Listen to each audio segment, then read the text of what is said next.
And now, let us hear a message from our Regional Director, Fire Senior Superintendent Richard Villa Botante. Sir? Mayong buntag sa tanan.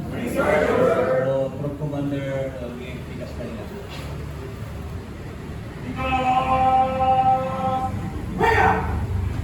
Kaya may buntag. We have a lot of reasons to celebrate. Don't you know, last night, yesterday, nilaw nga to ang PNP Lady Firefighters Champion. O, palakpakan na to, champion. Siguro, sa previous mga games nila, makita nila nato dito, photo bomber. So, last year, nagyan ko dito nag-support, napilita sa PNP. May memory serves me right. Pilita sa PNP. But this time, one of it siya. And then, last year, ang beneficiary na to, tungkol kay support yung tayo sa akin si General Pana. And then yung wife niya.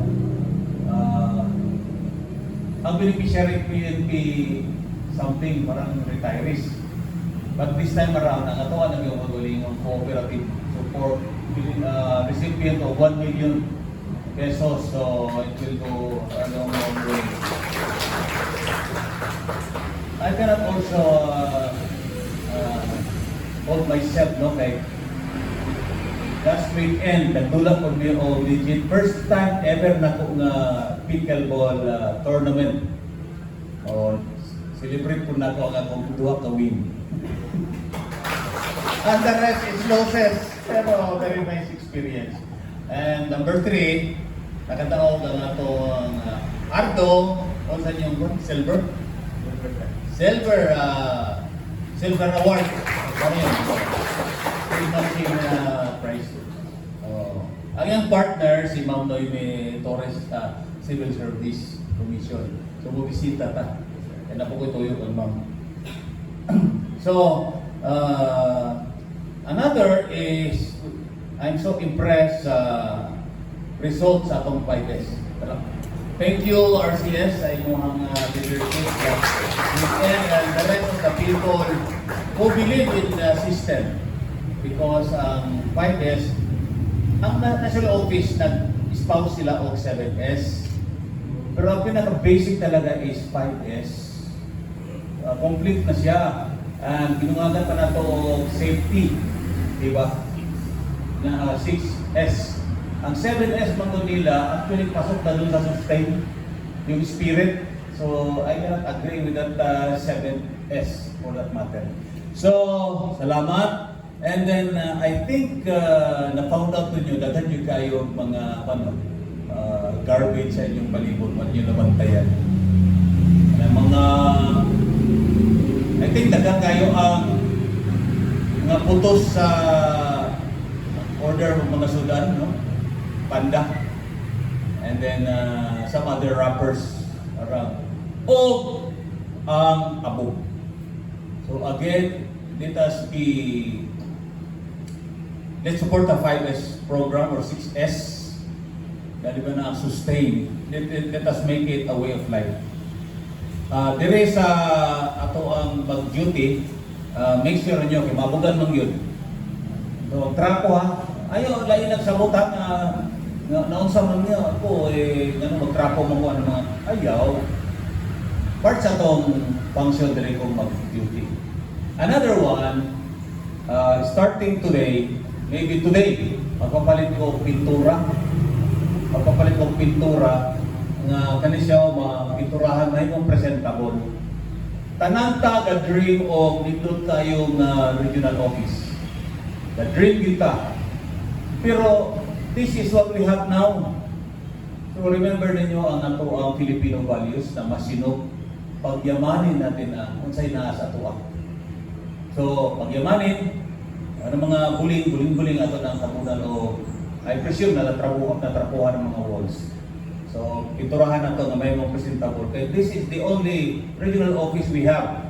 We are working now for our regional office El Salvador. For your information, through the effort of Chief Inspector Villarde, nakalupa na dito 2,500. And then there had been a commitment, a promise from our OIC na 50 million. But when the time nag-visit siya, wala siya niagto dito. Yang i-convince si Mayor na patagaan ng tatag hektar, by hektar. Wala niya niagtuan po. Wala po niya kitanaw. Greg, niagtuan ako. O, layo pa rin kayo. Marang, Gusto namin mga video sa lahat. ano ito mo dito? Itong sa Himaya? Layo kayo, no? Parang, naunagin ko ba kayo? Samtang na to si OIC nga, nindot ko dito 50 million maputang sa luwag yun. Pero, parang dili pa mo dito ito, So, ipangantuan ako karoon o katong mga PIS na mag-drone sila para mapakita ginako kang Sir, marag gusto ko kayo din natin tukod itong regional office. Tama ba? I don't know kung unsa ang shortest road padulong sa highway. So makita natin na sa drone footages na akong i-present. So I will be going perhaps sa first week of August to Manila because of the BFP anniversary celebration in NSU, sa NSU. So ako ilatag dito, Sir. Dali na, ipahinta na ako tingin ko sa El Salvador. So perhaps i-revisit lang itong design and then sa 50 billion. Nakita na nagpa-aking nindot dito. Ano na siya. So balik po dire sa regional office, pagyamanin na ito kay Maura Mani. Na yung mga opposing iba ka na mga negativity. Ngayon nga, maugaw naman gihapon niya, pangit mo gihapon na atong regional office. Sorry to say na medyo gross. Remember mo, di ba, magpupot na pupo? Educational purposes medyo gross siya. Magpupot na lang yung i-plus. Magpupot naman gihapon. I-plus ninyo kaya kung hindi mo mag-plus, mapuno na siya, maput pa lang bangon sa inyong lubot.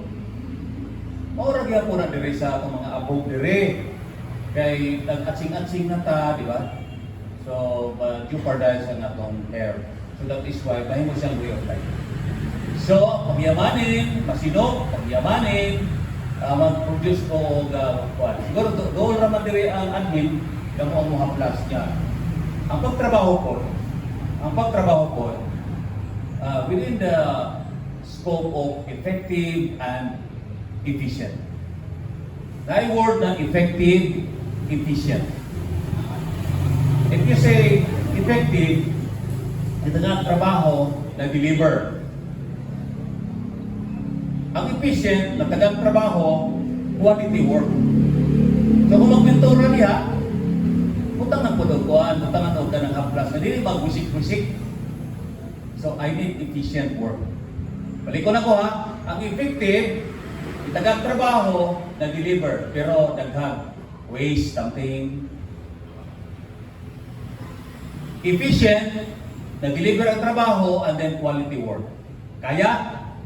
Yes, sir! Kaya. Sige. So dahan-dahan, ako tayo mga panada kay pasok sa ingon ako na masinog. Pagyamanin, kay mora mapugid ni ato adiretso. Daghang kay talinhi, pa-snapit sa ato ang mga pagplansya, uniforme, pero ang ato ang building, tuligid. Kaya nainahin na itong pagyamanin. Salamat po kayo kang Superintendent Rehensya. Tungod kay akong napansin, labor na kaayo ang atong air conditioning cabinet sa second floor. Tungod kay wala na ito napasagda na bantayan. It is a case of everybody, nobody cares, somebody expecting that somebody will do it, but nobody did it. Di ba?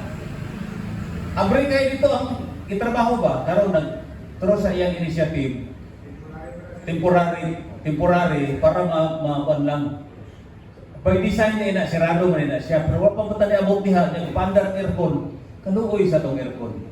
So nag-initiative siya og simple na trapal, but it serves to its purpose. Palakpakan na to si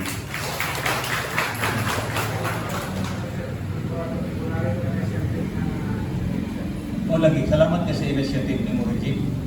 And then, so today, you're doing a good work last week. So, palakpakan utrong. I'm so less headaches ako actually sa regional office.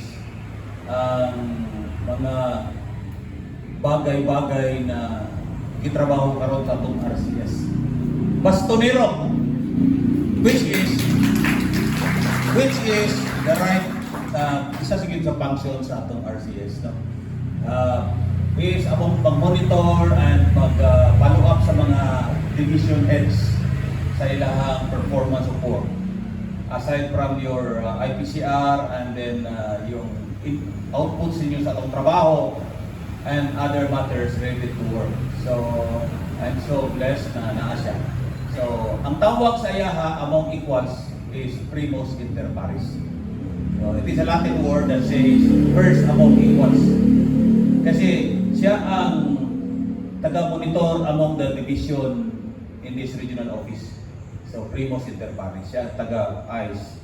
And then, mag-check sa inyong performance. So, less headache na sa regional director for that matter. So, we talk a lot and then siya ang mag-monitor sa inyo. So, masanay na kayo. Kaya? Sir, yes, sir. And then, as I've said, my time is running out. So, this is a way of mentoring also everybody. And then, napagabot tayo mga seminars sa buhaton, including po yung great tie-up na po sa TESDA among our personnel. Because there are 3 parameters para good management. Isa na ang development of skills. Dili ta magsalit. Nakita mo mga salit na lang dahil ba? Kaya na ay mga masuot. Dili dapat. We should be resilient. So, di na ako tasod kayo. Last announcement na lang na mga staff na ko, including division heads na tayo meeting sa office. Because this afternoon, daghang kayo bisita mga mayors. Okay? So that's all, maayong butag. So good luck sa atong this week. No? I hope and I see in the future na maayo atong dagan. So pagpasensyahin ninyo ang atong discomfort diri sa atong office kay mao maging pagyamanin na natin. And then you can also suggest mga bagay-bagay na para magandang idea will come ang tanan ha. Okay? Oh, sige, may munta ko tro.